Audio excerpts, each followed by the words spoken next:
요나가 불순종을 하고 탄 배가 요나가 불순종을 하고 배를 타고 다시스로 가는 그 중에 큰 풍랑을 만납니다.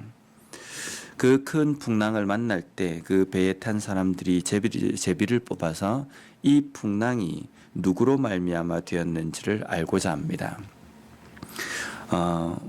당시에 그 사람들이 제비뽑기를 하는 것은 신의 뜻, 신의 생각을 묻는 그런 방법이었습니다.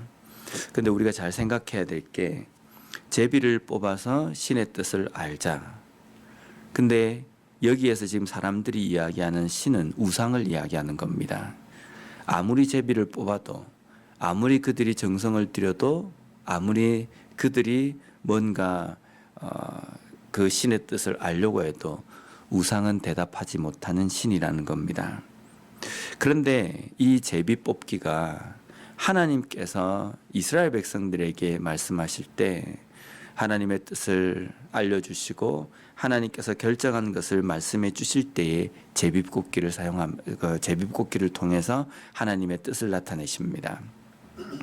그래서 제비를 뽑아서 이게 누구의 죄 때문인지를 알기도 하고 제비를 뽑아서 누구를 하나님께서 왕으로 선택하셨는지도 아는 장면이 구약 성경에 나옵니다. 즉 제비 뽑기를 통해서 하나님께서 하나님의 뜻을 백성들에게 알려주셨습니다. 근데 여기에서 지금 제비 뽑기를 하는 것은 어떤 방법이라도 써보자. 신이 어떤 생각을 가지고 어떤 뜻으로 이렇게 했는지 우리가 알아보자라고 그들이 행했지만 하나님께서는 이 제비 뽑기 가운데에서도 역사하셔서 누구 때문에 이 풍랑이 일어났는지를 사람들에게 알리십니다. 그래서 여기에서 요나가 뽑힙니다. 요나가 뽑혔을 때에 주변에 있는 사람들이 요나에게 이렇게 말합니다. 우리가 읽지는 않았지만 1장 8절 말씀을 보면 무리가 그에게 이르되 청하건대 이 재앙이 누구 때문에 우리에게 임하였는가 말하라.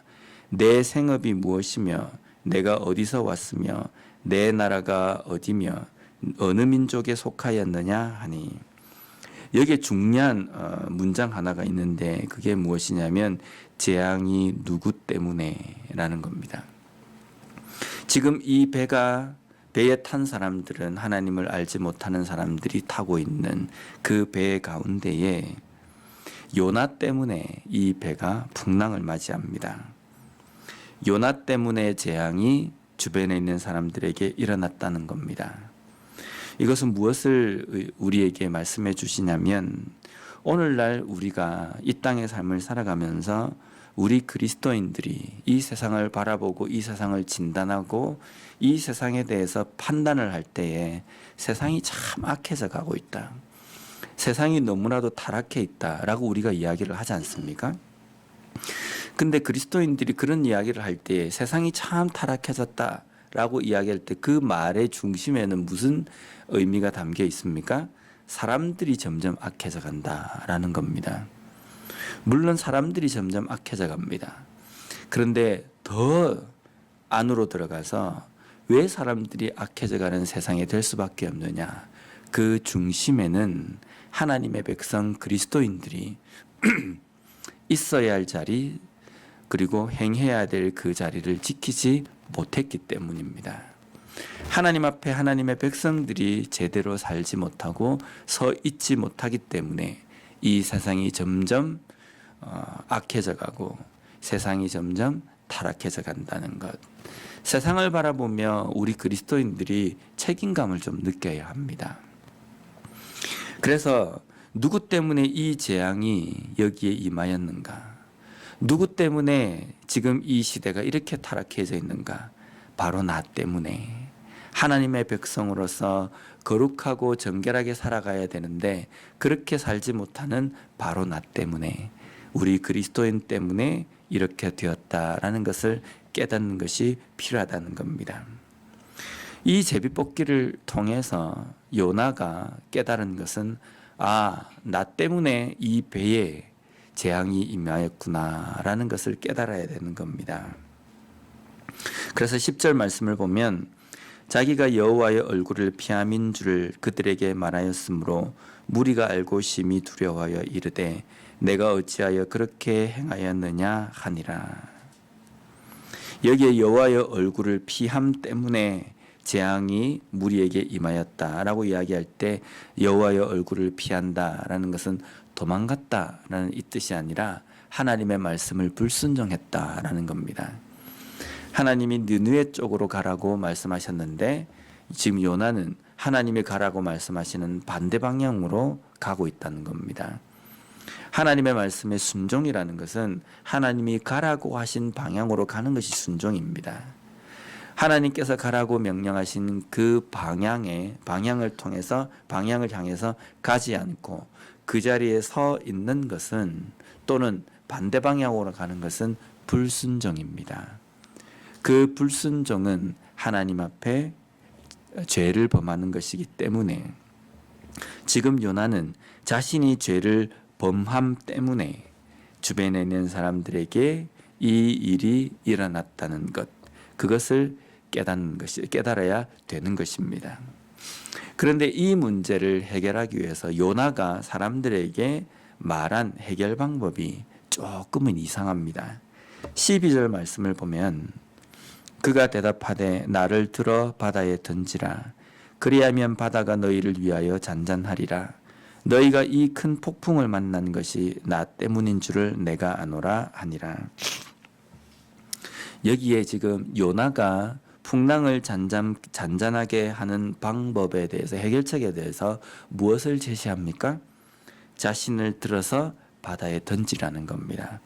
그러면 풍랑이 잔잔할 것이다.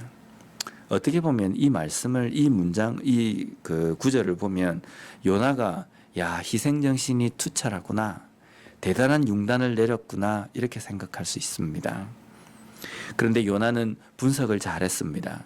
아, 이 풍랑이 나 때문이구나, 나의 죄 때문이구나, 이 두 가지까지 깨달았습니다. 그런데 해결책은 잘 찾지를 못했습니다. 하나님 앞에 죄를 범했을 때에 하나님께서 그것을 깨닫게 하기 위해서 환경과 여러 가지 상황들을 통해서 우리에게 어떤 것을 주십니다.